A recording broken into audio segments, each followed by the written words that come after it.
Pēc 4 dienām un vairāk kā 700 km nobrauktiem Volvo EX30 Cross Country. Kas man patīk un kas man nepatīk?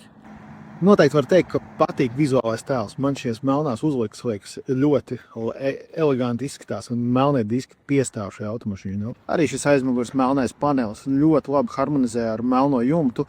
Un tā mašīna izstāsta tā kā tāda pabeigtāka droši vien tā. Un visur, protams, ir uzraksti Cross Country gan te, gan arī kur lejā. Cross Country. Salons ir lakoniskajā EX30 stilā, manuprāt, ļoti labs tāds skandināvu minimalisms. Foršs liels stikla jumts. Aizmugurē vietas ir tik, cik ir. Aiz manis šeit nav izcili ērti, tur ir krēsls pabīdīts uz priekšu, tur meita sēdēja, tur vietas ir vairāk. Un paskatāmies bagāžnieku. Bagāžnieks pietiekami liels un ērts. To ir iespējams palaist vēl dziļāk, līdz ar to daudz vairāk var ielikt, un man tā pieredze rāda, ka tiešām var salikt daudz koferus. EX30 Cross Country salons ne ar ko neatšķirās no parastā EX30 salona. Tas, kas no pagājušā gada sāk nākt pogas, kuras ir līdzīgas, bet ar tādiem tā kā vietām, lai trāpītu pareizāk. Man liekas ērti, jo mūsējiem tas vairs nav parastie Volvo pārslēdzēji, režīmi pārslēdzēji. Protams, ka priekšā tur nav nekāda ekrāna. Ir tikai viens vidējais, patiesībā diezgan ērts lietošanā. Liels pārskatāms Google sistēma.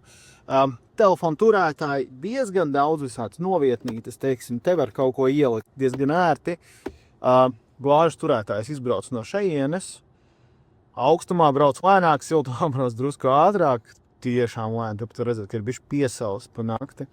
Interesanti, ka bīdās uz aizmuguri glāžu turētājs, un te var izmantot vienkārši kā novietni. Un cimdu nodalījums ir tikai viens šeit pa vidu. Tas, kas man nepārāk patīk, ir 2 logu pacēlāju slēdži, priekšēji un aizmugurēji pārslēdzot rear un izslēdzot rear. Manuprāt, nebija no Volkswagen tas jāpaņem. Kopumā runājot par Volvo EX30 Cross Country, es teikšu ļoti forši. Man patīk, kā izskatās, man liekas, tagad parastais pēc tāda izģērbtu Volvo. Šitas izskatās ļoti labi. Tas, ka nāk tikai pilnajā jaudā, 4x4, pašlaik smagājās ziemas apstākļos, ļoti forši. Piekare, jā, ir drusku mīkstāka. It kā ir starpība, jāņem vērā vēl, ka riepas ir drusku augstāku profilu. Es baigi nejūtu atšķirību. Es teiktu, ka vadās ļoti līdzīgi. Tā kā tie, kas skatās EX30, grib drusciņi interesantāku izskatu, potenciāli arī pēcpārdošanā labāku ciparu. Šis ir laba izvēle.